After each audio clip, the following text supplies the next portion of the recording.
Bonjour à tous. Donc on reste sur la planète Mars, hein, comme on vient de vous l'expliquer. Alors on est tous habitués aux images de la planète Mars, une planète rouge, un peu désertique. Mais ce dont je voudrais vous parler ce matin, c'est d'un scientifique qu'on a déjà sur la planète Mars. Ce scientifique, il s'appelle Curiosity. Donc c'est un rover qui est sur Mars depuis 2012, depuis août 2012, donc ça fait déjà 7 ans. Alors qu'il était prévu d'avoir une mission de 2 ans. Ça fait déjà 7 ans qu'il travaille et qu'il collecte des données. Alors c'est un rover qui fait à peu près 900 kg, donc une petite voiture, 3 mètres de long, 2,50 m de large, 2 mètres de hauteur. Il a 10 instruments scientifiques à bord, surtout des caméras. Il a aussi tout un laboratoire d'analyse dans le corps du rover. Il a un bras robotisé pour prélever des échantillons. Et il a aussi, en haut du mât du rover, un instrument qui s'appelle ChemCam et dont j'aimerais vous parler un petit peu plus. En fait, c'est un instrument en 2 parties, ChemCam. Il y a une partie qui est effectivement en haut du mât du rover et une autre partie qui est dans le corps du rover. Alors ChemCam, ça veut dire caméra chimique. Alors vous voyez, il y a un laser, on ne voit que lui quasiment.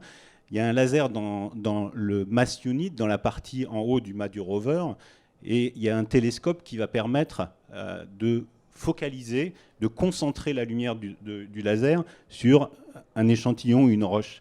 Alors quand on concentre un laser, on se met à chauffer la roche à plusieurs milliers de degrés. On dit qu'on crée un plasma.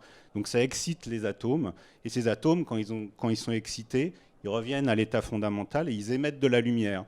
Et cette lumière, elle est récupérée par ChemCam. Et ensuite, elle est analysée par les spectromètres qui sont dans le corps du rover. Et à partir de cette analyse, on déduit la composition des roches qu'on voulait analyser. Donc c'est très intéressant d'avoir un laser parce que ça permet de faire des analyses à distance.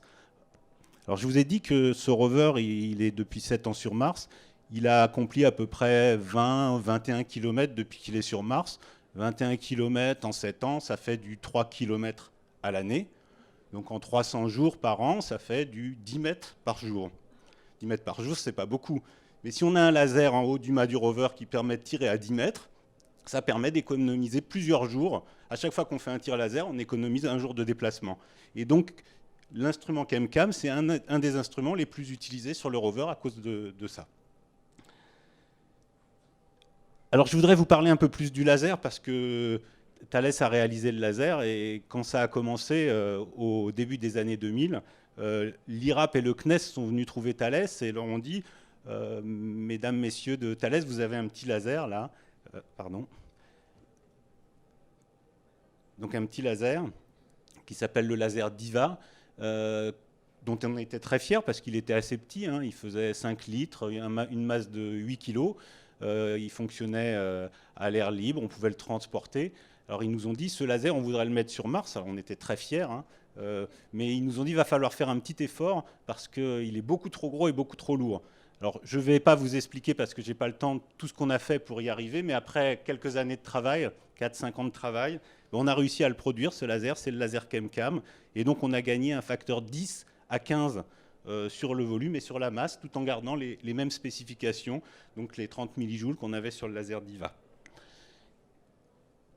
L'aventure de ChemCam ne s'est pas arrêtée là parce qu'en 2014-2015, la NASA a décidé d'envoyer un nouveau rover sur Mars qui va être quasiment le frère jumeau de Curiosity.